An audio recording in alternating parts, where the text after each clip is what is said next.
আসসালামু আলাইকুম। নিয়ে এলাম বেগুনের রেসিপি আর রমজানে যাদের রোজা থেকে লাভ নেই। বহু রোজাদার আছে যাদের রোজা ক্ষুধার্ত থাকা ছাড়া আর বিশেষ কোনো কাজে আসে না। আমরা যেন সেই হতভাগা মানুষদের কাতারে সামিল না হই। প্রিয় ভাইরা আমার, এই মাস আসার পরও যদি আমরা আমাদের গুনাহগুলো আল্লাহর কাছে মাফ করাতে না পারি, চোখের পানি ফেলে দোয়া করে কান্নাকাটি করে সেজদায় গিয়ে একান্তে নিরিবিলি আল্লাহর সাথে যদি এই মাসেও কথা বলতে না পারি, তাহলে জীবনে আর কখনো এই সুযোগ হওয়ার আশা বড় দুরূহ। এর চেয়ে হতভাগা আল্লাহর জমিনে আর কেউ নেই, যে ইসলাম গ্রহণ করার পর মুসলিম হয়েও রমাদানের সুফলটা আদায় করতে পারলো না। তার চেয়ে হতভাগা আর কেউ নেই। এই জন্য শুধুমাত্র এই গতানুগতিক সিয়াম আর তারাবি নয়, বরং এর পাশাপাশি আল্লাহর কাছ থেকে গুনাহগুলোকে মাফ করাবার জন্য আমাদের বিশেষ প্রচেষ্টা থাকতে হবে। দুর্ভাগ্য আমাদের, আমরা বেশিরভাগ মানুষ রমাদান মাসের গভীর তাৎপর্য, গুরুত্ব, এর মাহাত্ম্য, এর মর্যাদা, আল্লাহর তরফ থেকে এই মাসের বিশাল বড় যে সুবর্ণ সুযোগ, সেটিকে আমরা অনুধাবন করতে পারি না। আমাদের রমাদান সাধারণত 4টি কাজকে ঘিরেই হয়ে থাকে। আমরা সচরাচর রমাদান মানে মনে করি বেশি থেকে বেশি দিনে রোজা রাখা, সিয়াম পালন করা, রাতে তারাবির সালাত আদায় করা, আর সন্ধ্যা ইফতার এবং ভোরে সাহারি করা। এই 4টি জিনিসের নামই শুধুমাত্র আমরা রমাদান মনে করি, অথচ রমাদান শুধুমাত্র এই 4টি ইবাদতের মধ্যেই সীমাবদ্ধ নয়। রমাদান এসেছে আমাদের সারা বছরের ঘাটতি পুষিয়ে নেওয়ার জন্য। সারা বছর আমরা যে নানা কারণে শয়তানের প্ররোচনায় প্ররোচিত হয়ে, নফসের ধোকায় প্রতারিত হয়ে আমরা যে গুনাহের সাগরে হাবুডুবু খাই, সেগুলোকে মাফ করাবার দারুণ এক সুযোগ আল্লাহ তাআলা আমাদেরকে রমাদান মাস দিয়েছেন। এবং সেই সাথে সারা বছর নেকামল করার যে সুবর্ণ সুযোগ আল্লাহ দিয়েছেন, সেগুলো আমরা হাতছাড়া করার পর বছরের সবচেয়ে বড় রিকভার করার মাস হলো, সময় হলো, মৌসুম হলো রমাদান মাস। এজন্য এই মাসটি হলো ইবাদতকারী, ইমানদার, মুসলিম এবং জান্নাত প্রত্যাশী মানুষদের ইবাদতের মৌসুম, নেক আমলের সিজন। আল্লাহ রাব্বুল আলামিন এই মাসের সর্বোচ্চ সদ্ব্যবহার করার তৌফিক আমাদের সবাইকে দান করুন। সময়ত ভাই সকল, এই মাসে আমাদের সবচেয়ে প্রধান এবং সবচেয়ে মূল যে কাজটি বিশেষ গুরুত্বের সাথে করা উচিত, সেটি হলো যথাযথভাবে সিয়াম পালন করা। কারণ এই মাসের প্রধান আমলটাই হলো সিয়াম বা রোজা। আর সিয়াম শব্দের অর্থ বিরত থাকা। অতএব আমাদেরকে এই মাস আল্লাহ রাব্বুল আলামিন সিয়াম পালন করার নির্দেশ দিয়ে মূলত বিরত থাকার অভ্যাস আমাদের গড়ে তুলবার সুযোগ দিয়েছেন। অতএব যথাযথভাবে সিয়াম পালন করার মানে হলো সিয়ামকে তার স্ট্রাকচারাল দিকটাকে খেয়াল করার পাশাপাশি তার ফিনিশিং এর দিকটাকেও খেয়াল করতে হবে। সিয়ামের বা রোজার বাহ্যিক স্ট্রাকচারাল দিকটা তো একেবারেই পরিষ্কার। সবে সাদিক থেকে নিয়ে ফজরের ওয়াক্ত হয় তখন থেকে নিয়ে সূর্যাস্ত পর্যন্ত এই পুরো সময় পানাহার এবং যৌনতা, এটা থেকে বিরত থাকা, এটাই হলো সিয়ামের মূল স্ট্রাকচার। এটা ঠিক রাখার পাশাপাশি আমরা যখন সিয়ামকে অর্থবহ করার জন্য অন্য সব নিষিদ্ধ বিষয়গুলো থেকেও বিরত থাকবো, বেঁচে থাকবো, তখন ইনশাআল্লাহ সিয়াম আমাদের আরো বেশি কার্যকর, আরো বেশি যথাযথ, আরো বেশি আমাদের জন্য জান্নাত লাভের কারণ হবে, জাহান্নাম থেকে মুক্তির কারণ হবে ইনশাআল্লাহ বিইজনিল্লাহ। এজন্য সিয়াম সাধনা করে এই পুরো মাস জুড়ে সকল প্রকার গুনাহ থেকে বেঁচে থাকা, এটা আমাদের অন্যতম একটা কর্তব্য। নবী করিম সাল্লাল্লাহু আলাইহি সাল্লাম বলেছেন, রুব্বা সাইমিন লাইসা লাহু মিন সিয়ামিহি ইল্লাল জু'।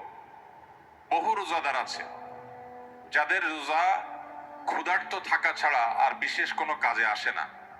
আমরা যেন সেই হতভাগা মানুষদের কাতারে সামিল না হই। আল্লাহ রাব্বুল আলামিন আমাদের সবাইকে সেই তৌফিক দান করুন। প্রিয় ভাইরা আমার, এজন্য মুখ দ্বারা গীবত, মিথ্যা, পরনিন্দা, ঝগড়া, যত রকমের নিষিদ্ধ কর্ম আছে সেগুলো থেকে বিরত থাকা, হাত দিয়ে, পাও দিয়ে, অন্যান্য অঙ্গ প্রত্যঙ্গ দিয়ে সকল প্রকার গুনাহ থেকে বেঁচে থাকা, এটা হবে আমাদের রমাদানের অন্যতম একটা গুরুত্বপূর্ণ পদক্ষেপ। এটা যদি করতে পারি, তাহলে রমাদান মাসে সিয়াম পালন সার্থক হবে, সফল হবে ইনশাআল্লাহ বিইذنিল্লাহ।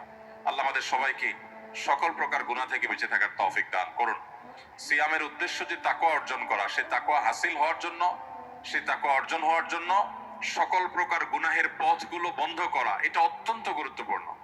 গুনাহের পথগুলো যদি খোলা থাকে তাহলে এই সিয়াম অর্থবহ হবে না, এই সিয়াম যথাযথ হবে না, এই সিয়াম আমাদের জন্য কার্যকর হবে না। এই জন্য আমরা চেষ্টা করব সর্বোচ্চ সকল গুনাহ থেকে বেঁচে থাকার। রব্বে করিম আমাদের সবাইকে সেই তৌফিক দান করুন। প্রিয় ভাইরা আমার, এই মাস আসার পরও যদি আমরা আমাদের গুনাহগুলো আল্লাহর কাছে মাফ করাতে না পারি, চোখের পানি ফেলে দোয়া করে কান্নাকাটি করে সিজদায় গিয়ে একান্তে নিরিবিলি আল্লাহর সাথে যদি এই মাসেও কথা বলতে না পারি, তাহলে জীবনে আর কখনো এই সুযোগ হওয়ার আশা বড় দুরূহ।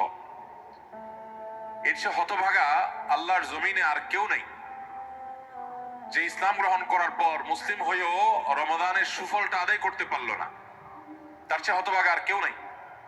এই জন্য শুধুমাত্র এই গতানুগতিক সিয়াম আর তারাবি নয়, বরং এর পাশাপাশি আল্লাহর কাছ থেকে গুনাহগুলোকে মাফ করাবার জন্য আমাদের বিশেষ প্রচেষ্টা থাকতে হবে। ইফতারের আগে চোখের পানি ফেলে কায় মনোবাক্যে দুহাত তুলে প্রাণ উজাড় করে আল্লাহর কাছে আমরা দোয়া নিবেদন করব, এবং সাহরি খেতে উঠলে ভোর রাতে তখন দোয়ায় মনোনিবেশ করব, চলতে ফিরতে উঠতে বসতে আল্লাহকে স্মরণ করব, মোবাইলে সোশ্যাল মিডিয়াতে বিভিন্ন চোখের জেনা, কানের জেনা, বিভিন্ন রকমের যে গুনাহগুলো হয় সেগুলোর পথগুলো সব বন্ধ করব ইনশাআল্লাহ।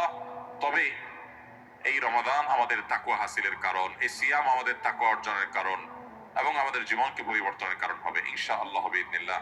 আল্লাহ রাব্বুল আলামিন আমাদের সবাইকে এই রমাদানের সর্বোচ্চ সদ্ব্যবহার করার তৌফিক দান করুন।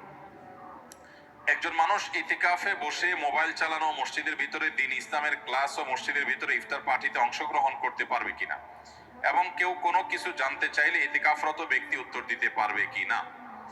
উত্তর হলো যে ইতিকাফরত অবস্থায় একান্ত প্রয়োজনীয় কথা বলতে পারবে, কেউ কিছু জানতে চাইলেও সেটার উত্তর দিতে পারবে।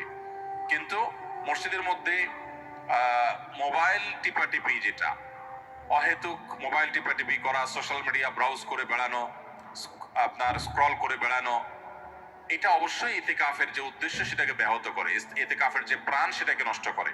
সেটা করা যাবে না বা সেটা করা উচিত না।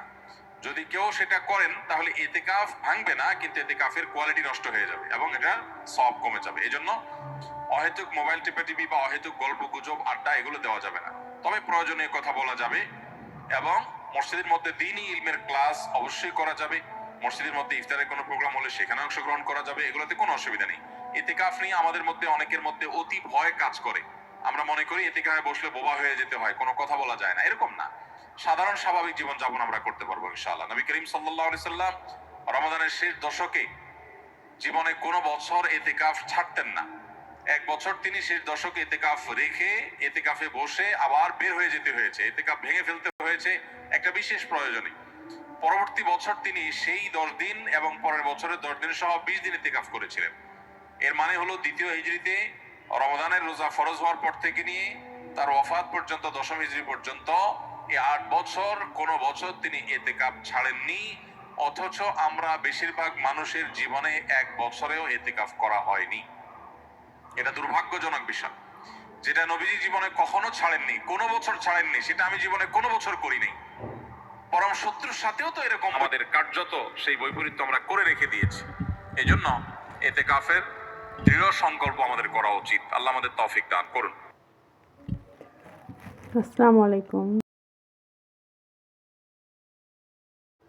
আমরা সকলে রমজানের আমল করি, আল্লাহর পথে চলি, সমস্ত কিছু ভুল ত্রুটি ফেলে আল্লাহর কাছে তওবা করি, যেন আমরা আল্লাহর দেখানো পথে চলতে পারি।